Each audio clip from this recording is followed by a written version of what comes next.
And gentlemen, I believe we are live on YouTube and we are streaming our class and we are starting today.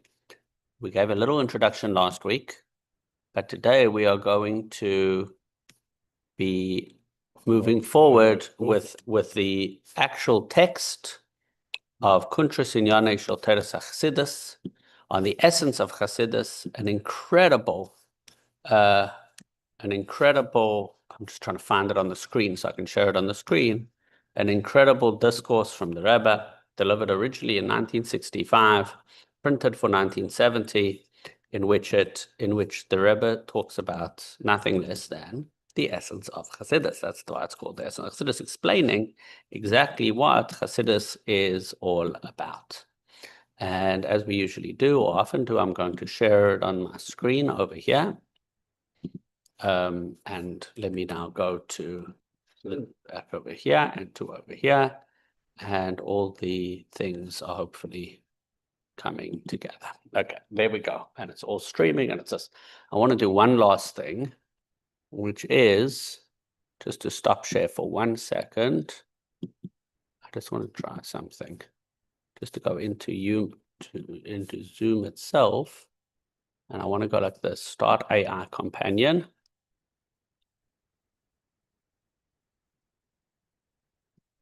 See what happens there. Okay, nothing. Okay.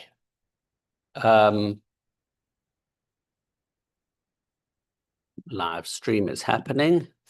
Share the text. There we go. And let's go to the top.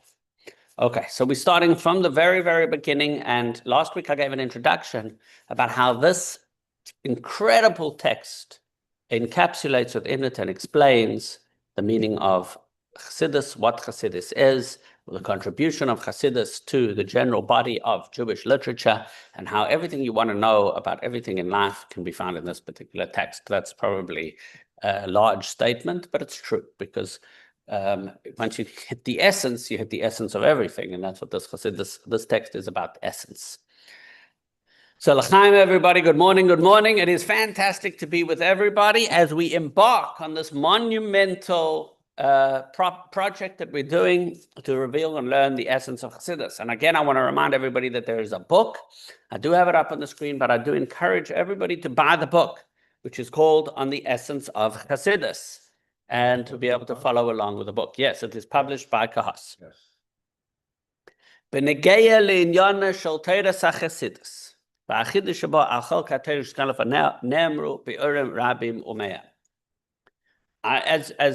I will read it mostly in English, although from time to time I will look to the Hebrew.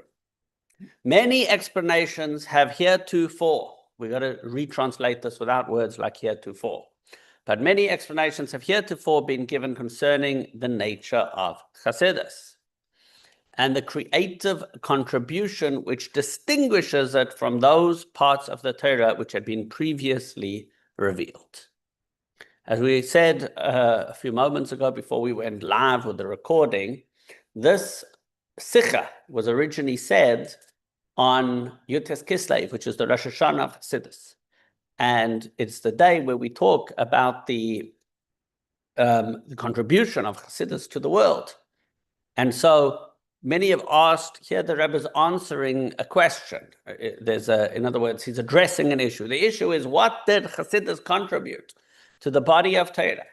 So there are various different explanations that have been given. We're going to start off by giving 4 different answers to the question, what did Chassidus contribute to the world?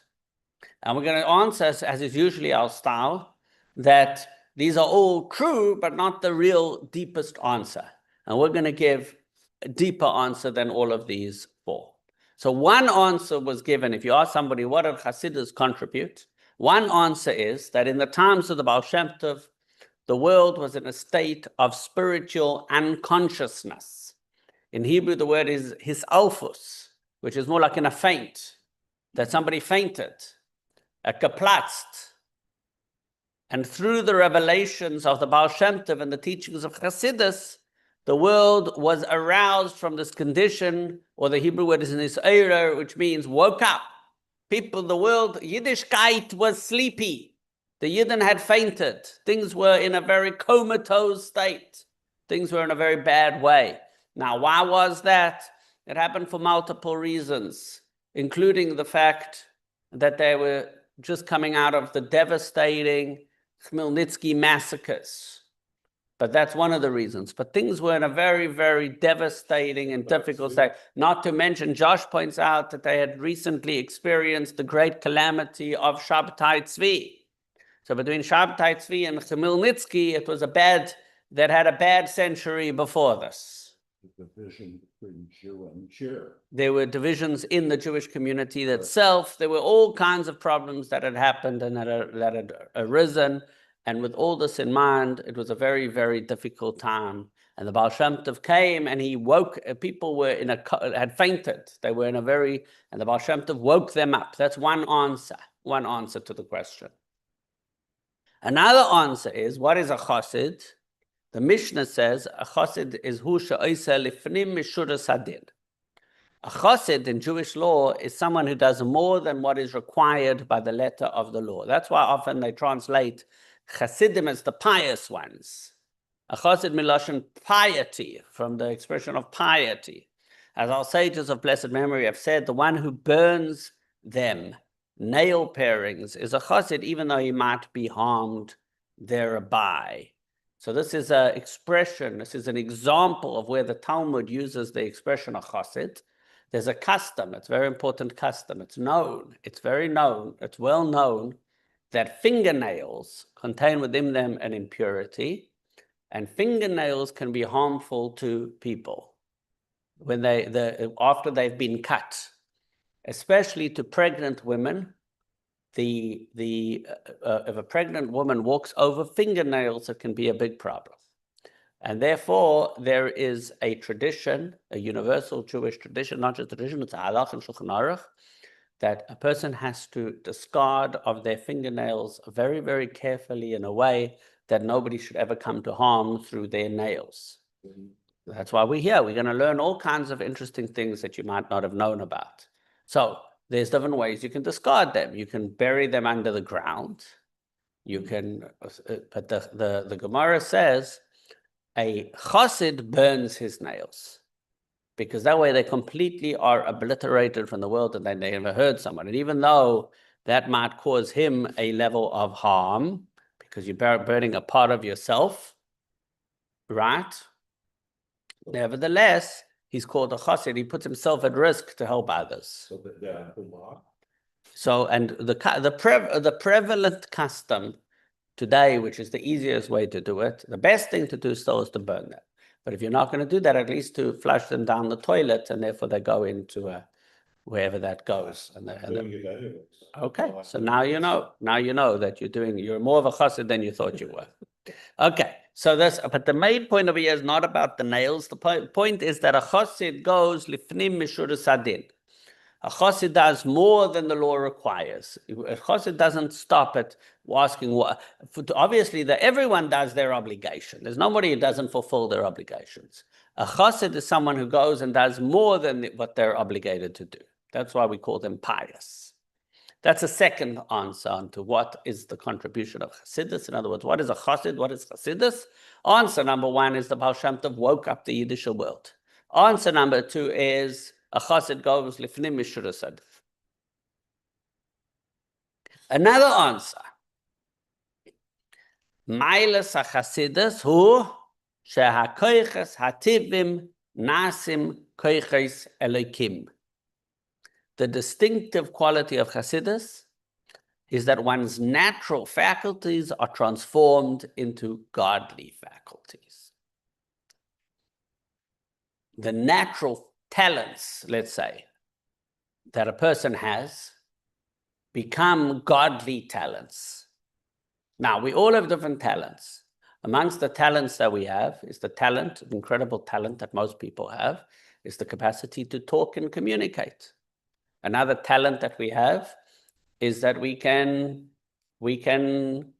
sing, we can dance, there's all kinds of things we can do. Some people are more talented at playing sports, and other people are more talented at discussing ideas. Some people are good in the kitchen.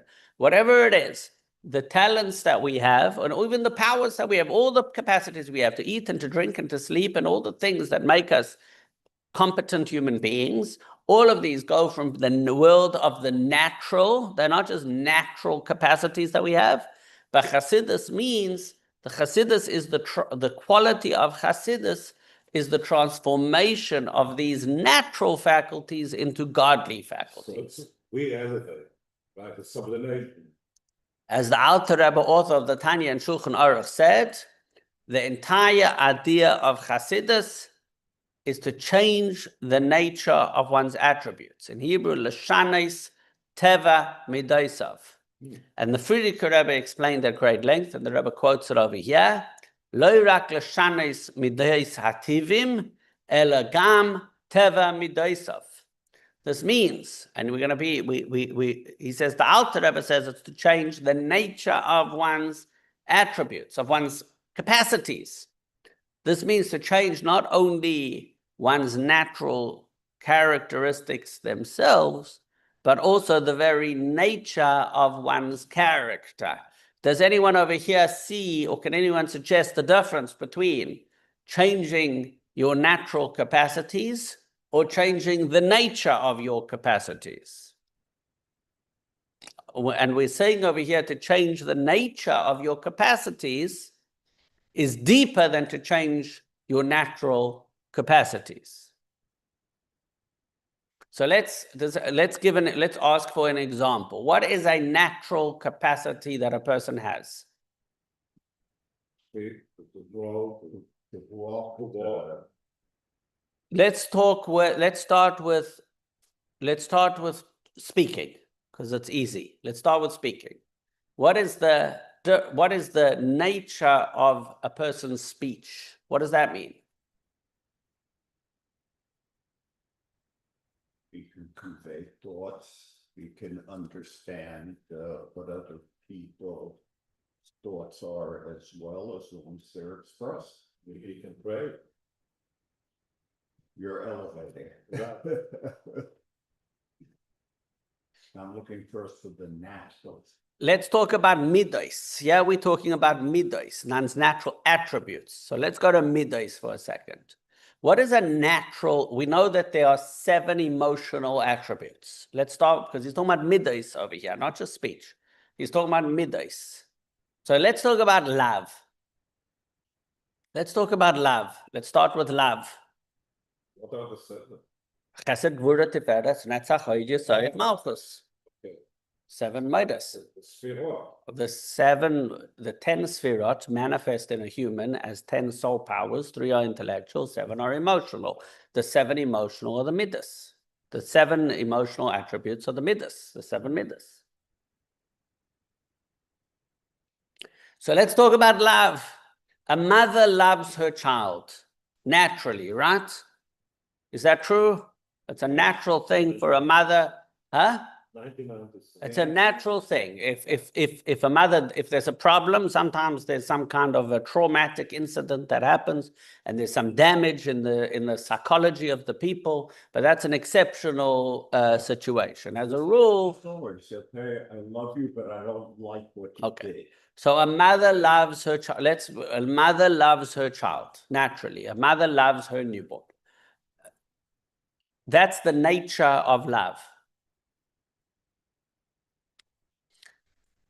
So, or a love between a man and a woman. A man loves a woman. Very good. A man can love a woman. When a man loves a woman, is it holy? If a man falls in love with a woman, is that a holy thing? It can be. Could it be that it's not? Sure. How would it not be?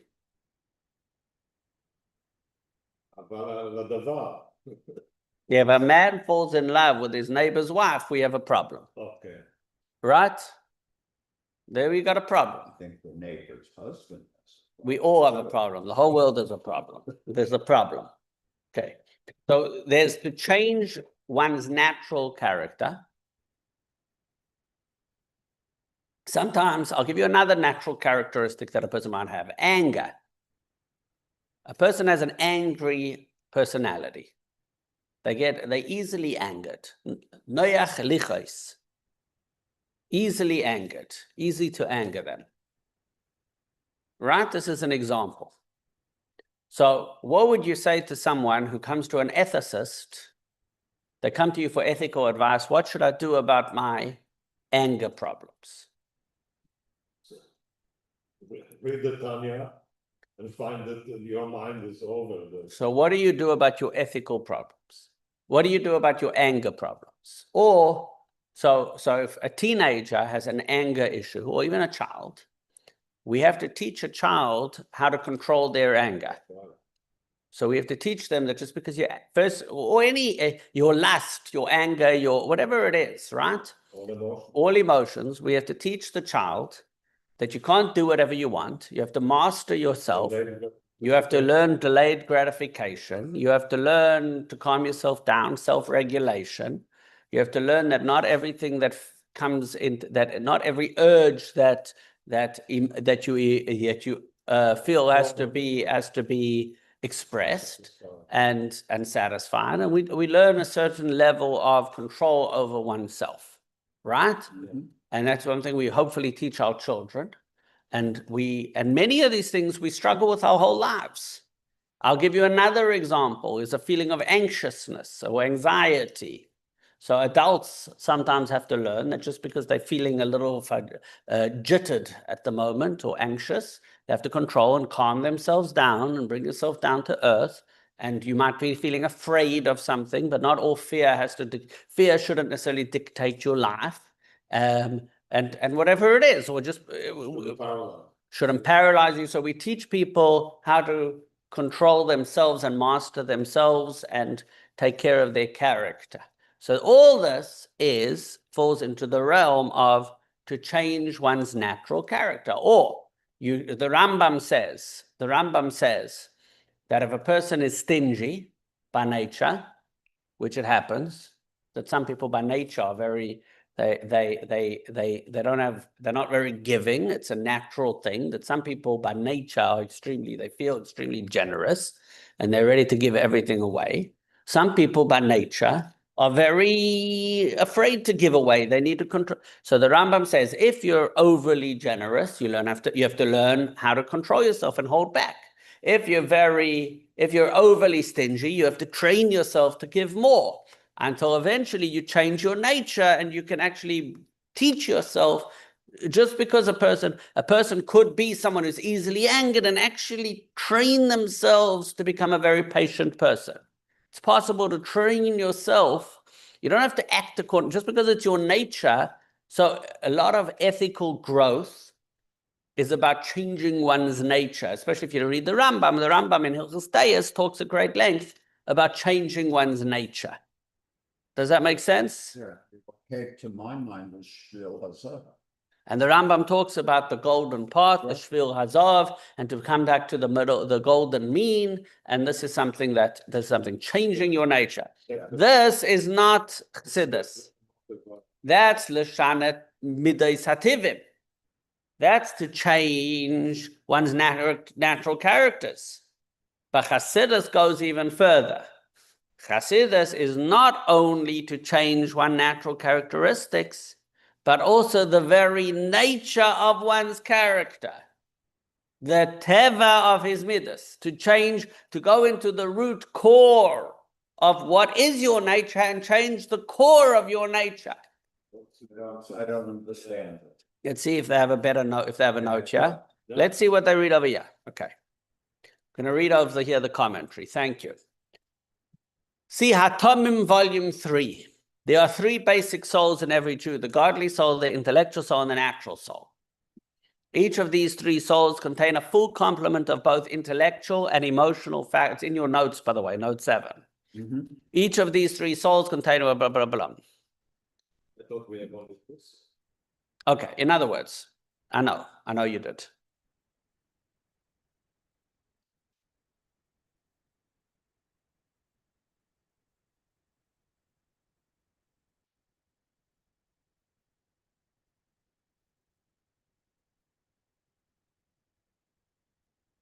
Until one has the appropriate instruments with which he can correct the inclinations of the animal soul, one must first break one's natural desires. Yeah, So this is what we said before. You feel stingy. Wait, you feel stingy. You got to make yourself generous. Correct. So here you haven't changed your essential nature, but despite your essential nature, you're acting differently to your essential nature. Okay. True divine service, however, is not breaking, but fixing, mending. And one begins the service of mending with the intellectual soul, the middle soul, the instrument. So what you have to do is there's the animal soul, there's the godly soul, and then there's the balance between the two.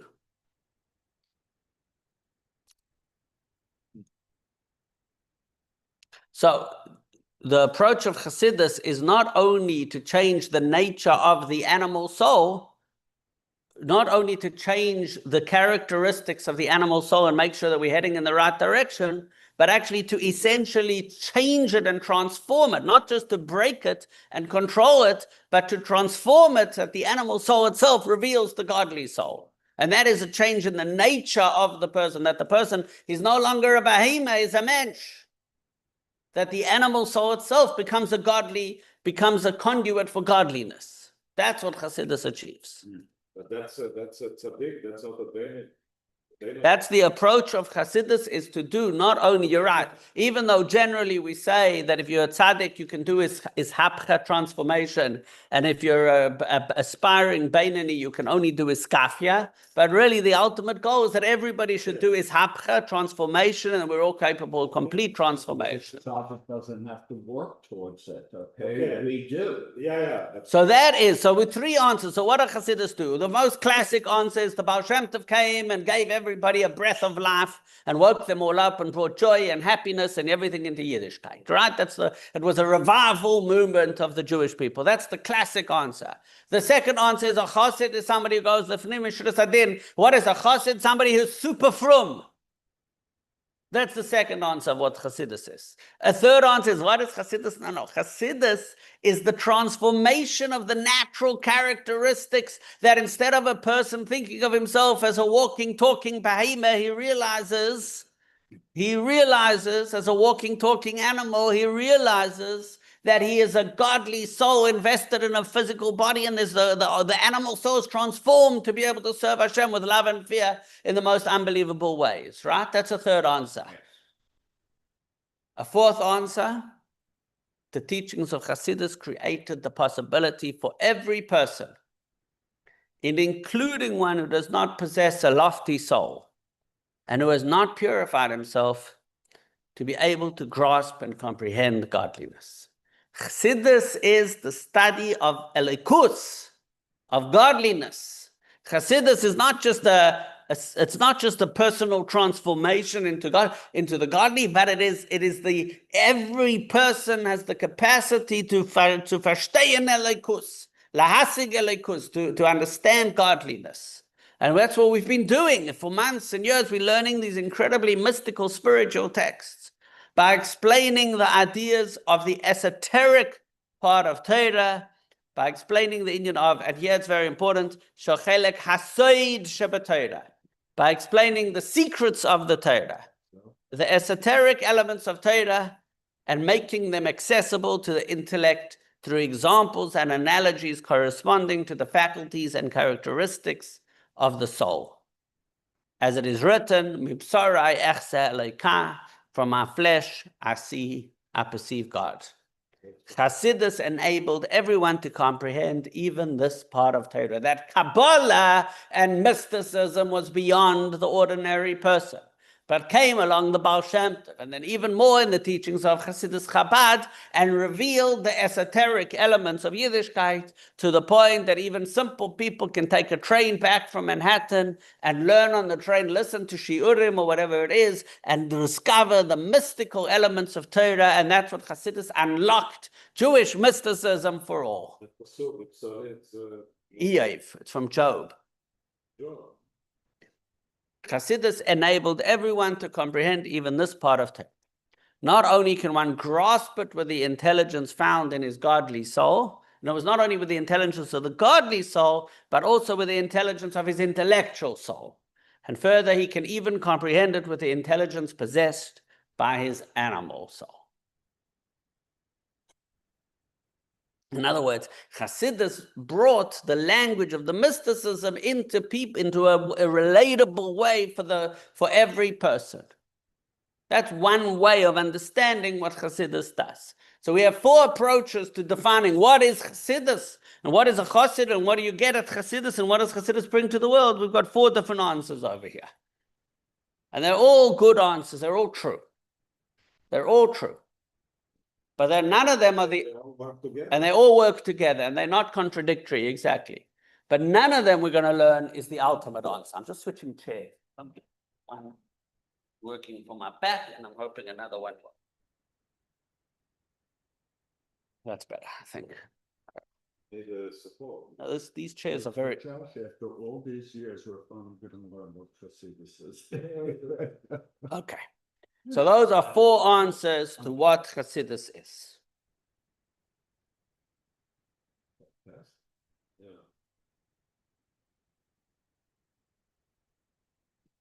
Any questions or comments?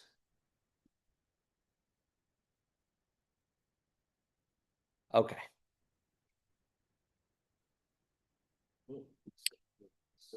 Moving Pashat Kedilakaman, it is self-evident, understood, and it's simple to understand. For reasons which will later be explained, that Chassidus is one central point. It is a singular and indivisible core, which is not a composite of various particular ideas. We're going to explain why we have to say that later. Okay, because he starts with four ideas and then he says it's one idea. So he's saying, and that's exactly Yeah, what he's going to so- say. Now, since all of the distinctive qualities mentioned in the preceding definitions, and also in numerous other explanations, he didn't bring every explanation of Chassidus over here. There's others. All of them are different. They're all different. One must conclude that these qualities do not define and capture the essential nature of the teachings of Chassidus. While all this is true, none of this reveals the essence. None of them are the ultimate answer. They're all good answers. So somebody comes to you and says, what is Chassidus? They're all good answers. You could say it's a movement begun by the Baal Shem Tov, that he woke up the Jewish people. You could answer that Chassidus is an approach. It's a very pious group of people, super frum people. It's true. There's a third answer that you could say, which is that Chassidus is a study on ethical transformation of human beings. That not just ethical, but spiritual transformation. That it changes the nature of the animal soul and the nature of a person to become a more connected, holy person. And that's true. Or you could say the fourth answer, that Chassidus is it's the language that enables people to understand godliness and Jewish mysticism in the deepest way. And it's also true. It's also true. But they're all different answers. So which one is it ultimately? So you could say it's all of them. So here the Rebbe is saying, actually, there's one answer. There's actually a deeper answer. And all these four things are just an expression of a deeper answer. And we're going to get now to the capture. None of these define and capture the essential nature of the teachings of Chassidus. The fundamental mahus, the essential, the essence, the fundamental nature of Chassidus is a quintessential point. It's a nakuda atzmis. It's a quintessential point, hamufshetes minyanim pratim, which is completely stripped of and abstract from and removed from any particular details or ideas. However, it is by virtue of this quintessential point that all the above mentioned special qualities exist and are derived. Now, this idea that the essence is more pure and the details are a manifestation is something that we're all very familiar with, because we've learned at great length in some of our other classes about the nature of Hashem's light, that it starts pure and undefined, and as it comes into the different kalim and the different vessels, it takes on different shapes and forms, colored by the different particular containers that it happens to shine through. Remember that? Or the filters it shines through. And so that concept, so the difference, the relationship between the essence and the later development of details is something we're all very familiar with from our previous classes, right? How we go from purity to definition, from the abstract to the defined. So here we're saying the same thing happens with Chassidus. There's the essence of Chassidus, which is more essential, abstract, non-defined. And from there, it enters into all these different particular explanations as it comes down into them. But none of these containers really says what it really is. First, we've got to figure out where it really is, and then we'll be able to understand how it manifests in these different containers, these different definitions. So each one of the four explanations are really catered. In a way. In a way, yeah, of course. So what is the Nakuda Atzmis of Chassidus? What's the essence of what Chassidus is? HaNakuda HaAtzmis shel Chassidus, the quintessential point, the nucleus of what Chassidus is. As discussed earlier in the Maimah, which is based on the Maimah of the Rebbe Rashab. So at that Farbrengen, the Rebbe said a Maimah, and the Maimah is based on a Maimah of the Rebbe Rashab, and a side note in footnote 4. So let's go back up to this footnote 4 now for a second and see what was said over there. Footnote 4 said like this. It's in the Maimah from that. It's in the Maimah of the Rebbe Rashab, Pala B'Shalav from the year 5675. And in the Rebbe's Maimah of Sefer Ma'amar and Melukat, volume 6, page 45,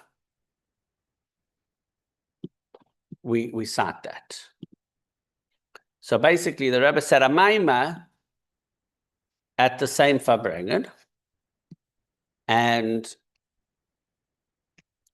he explains in that Maimah, based on what the Rebbe Rashab said, what the essence of Chassidus is. So what's the quintessential point of what Chassidus is? Chassidus is Hamshachas Ur Chodesh mi bechinas Primius HaKeser. Ulamayla Yoiser, Hamshachas bechinas Primius Atik Mamish, bechinas Ein Seif Shenimtza Berad Lo. Reisha de Lo Isyada. The quintessential point of Chassidus is the effusion of a new light from the innermost level of Keser, which is the crown, which is above Chochmah, and yet even higher than Keser, an effusion from the innermost level of Atik itself. Atik refers to Primius HaKeser, which is the deepest point of Keser, which is the level of the Ein Sof, the infinite light, that is found in a level we called Radlo, which Radlo is an acronym. Reishis the law is Yada, the head or beginning that is not known. And basically we're referring over here, Radlo, the commentary says, the note says, a Kabbalistic term indicating the deepest and innermost level of the essence of God, which is entirely unknowable, not only because of its profundity, but because it is utterly beyond the realm of knowledge. Chassidus recognizes the bounds of intellect as innate. Intellect is a manifestation, a power of the soul, or a sphere of God, and is not essence. Essence transcends intellect, thus Ein Sof transcends because knowledge itself originates on a lower plane than God's essence. So what is Chassidus? Chassidus is a new light from the essence of God.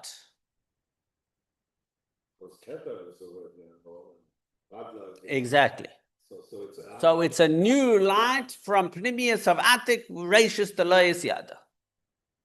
So Chassidus is a new light. So we said from the highest level, it is a beam of light from the highest places. That's what Chassidus is. It's the effusion It's not only once, it's the drawing down of a new light from Pnimius HaKesed. That's what Chassidus is. And because that's happening, it manifests in all these other ways that we define Chassidus. You have that, then the Baal Shem Tov wakes up the Yidden. You have that, it makes people super frum. You have that, the nature of a person's character is changed. You have that, then you start to get access to the levels of godliness that people can understand something about godliness they would never have understood. But that's the essential quintessence of what Chassidus is all about. It follows then from this very idea, which was elaborated in the Maimah, that all of the distinctive qualities of Chassidus, which are explained in various places, are but the ramifications of the quintessential point. They are all results. They're all symptoms of this, ramifications. For since Chassidus is the extension of the state of Ein Sof, Yamshachas Bechinas Ein Sof, you're drawing down the infinite light into this world. That's what Chassidus is. It's the way the Ein Sof is mamshech in the world. It is self-understood that Ein Sof is the essence of Chassidus, and all other particular aspects are only ramifications and derivatives of it. It turns out that Chassidism is the drawing down of the essence of God into this world. That's what Chassidus is. Were there other new lights?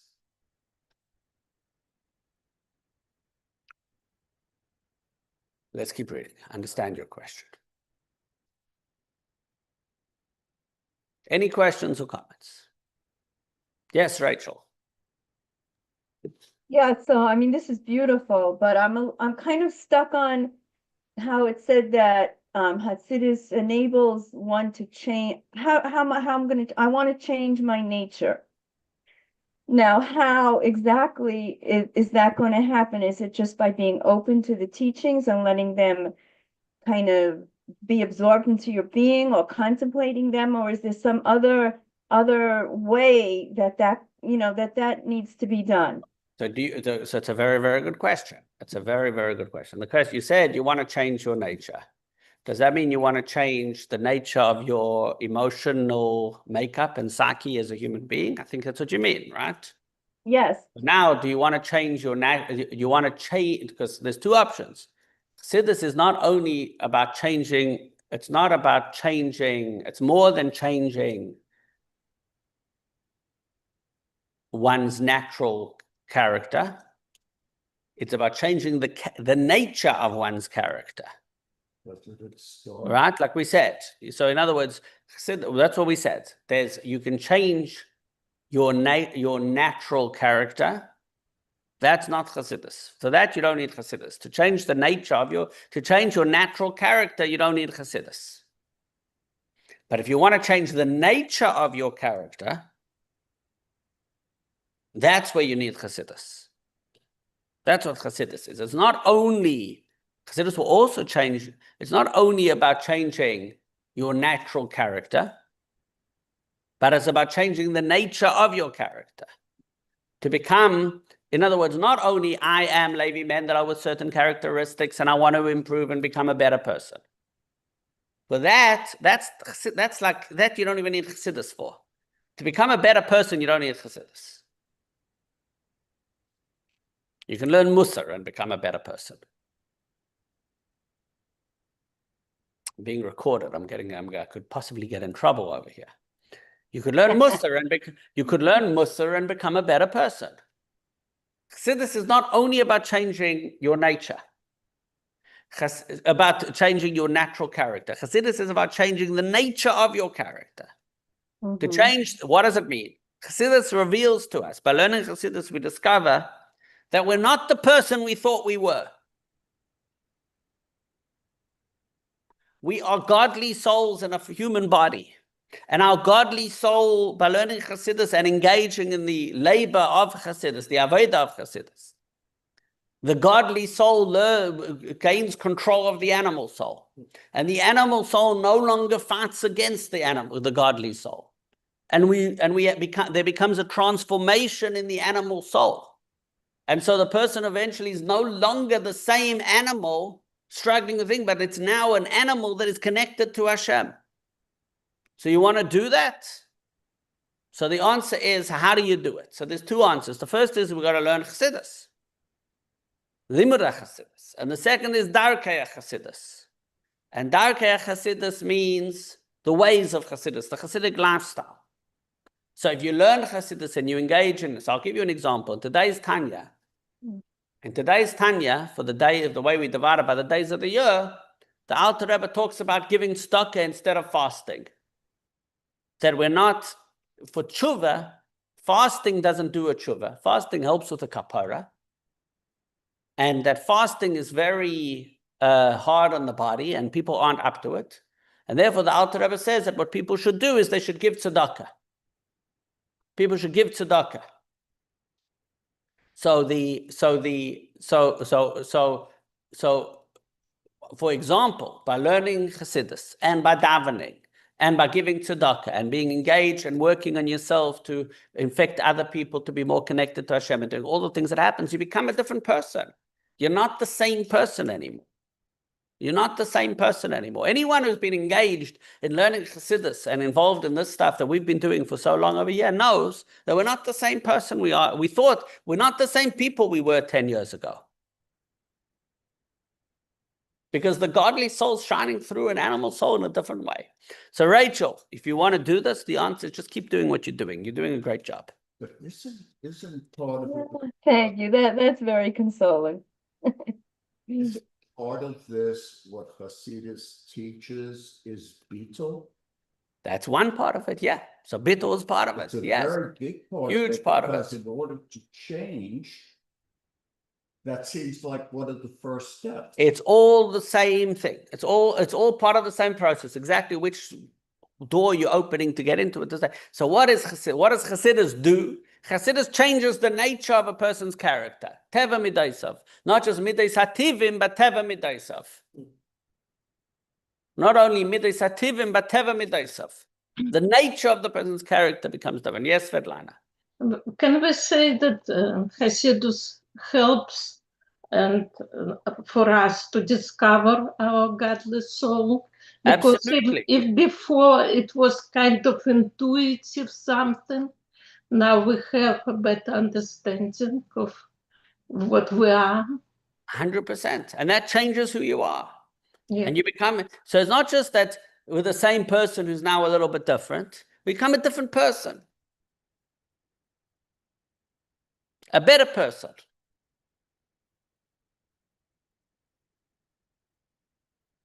Your whole approach to life is different. Chassidus achieves all of this, and it demands all of this, expects this from ourselves to do this work. But this is all not the essence of what Chassidus is, because this is a symptom of Chassidus. One of the side benefits of Chassidus is you engage in Chassidus and the Chassidic lifestyle, you become a changed person for good. But that's not what it's not the essence of what it is. It happens to do that. The essence of what it is it's the flow of the highest energies of Hashem down into this world.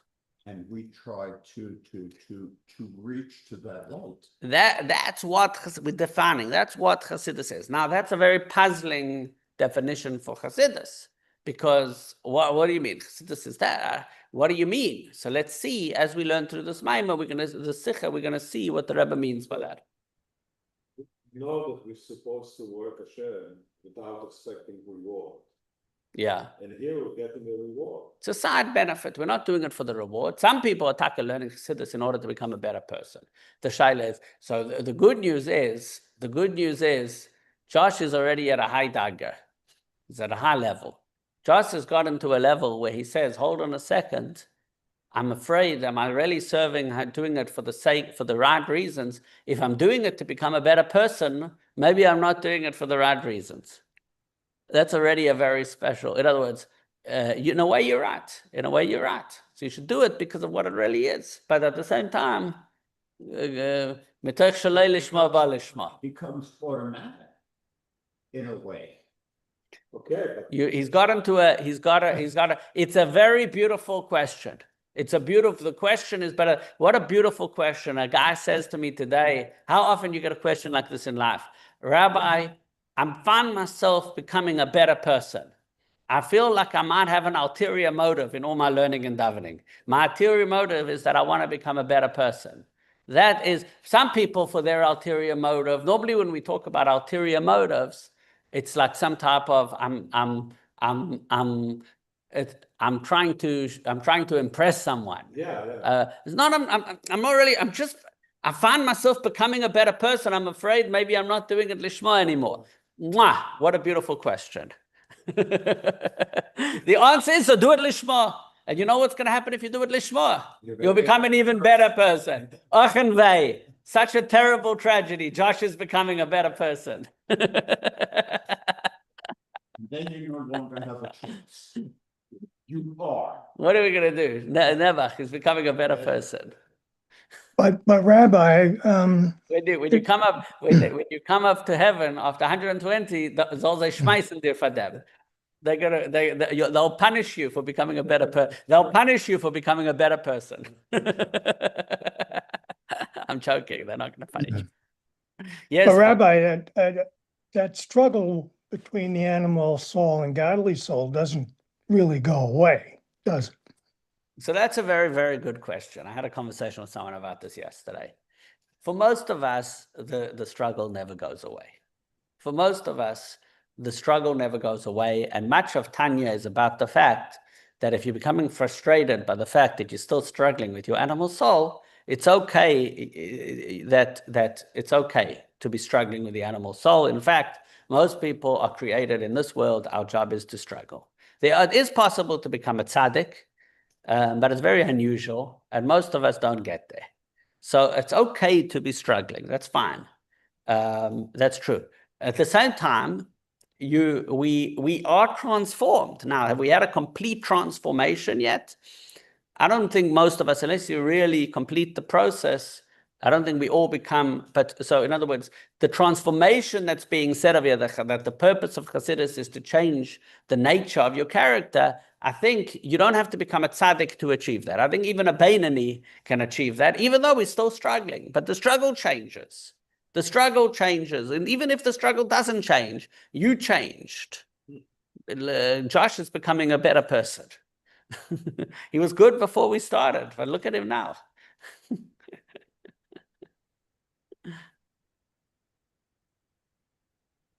Does that answer your question, Bob? In a way, I guess, to me, it seems that it's the struggle seems always to be there, but that there might be little short bursts of time that I think the animal soul does reflect more of a godly soul. That's true. But Exactly it's- true.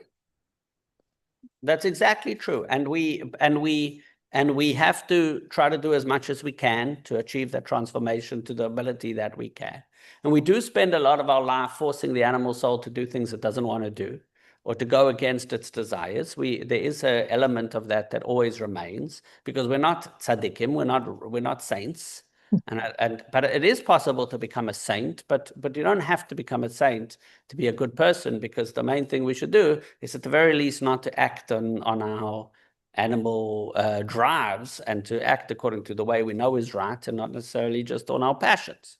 So the point being that there's the ideal, there's the goal, there's how far we are, but there's also, Tanya explains at great length, the incredible value of the struggle.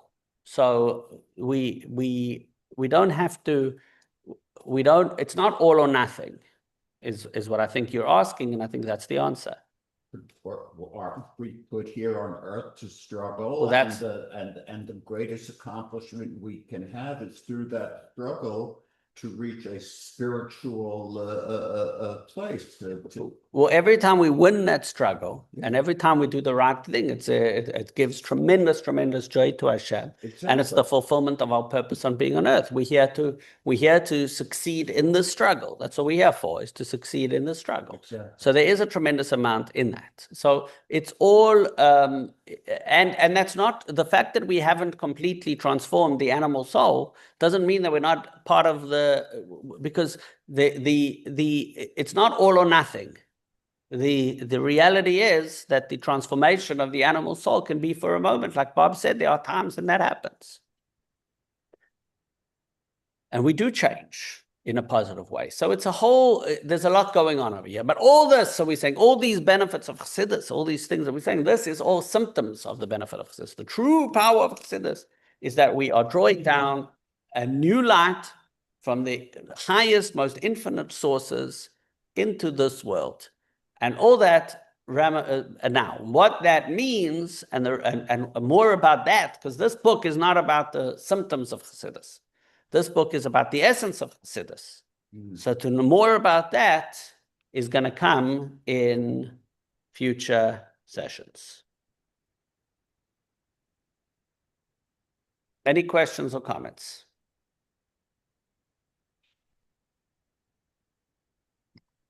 Okay, so let's stop here with this particular session, and we'll continue going next week. Gimel. With Gimel, we'll continue going next week.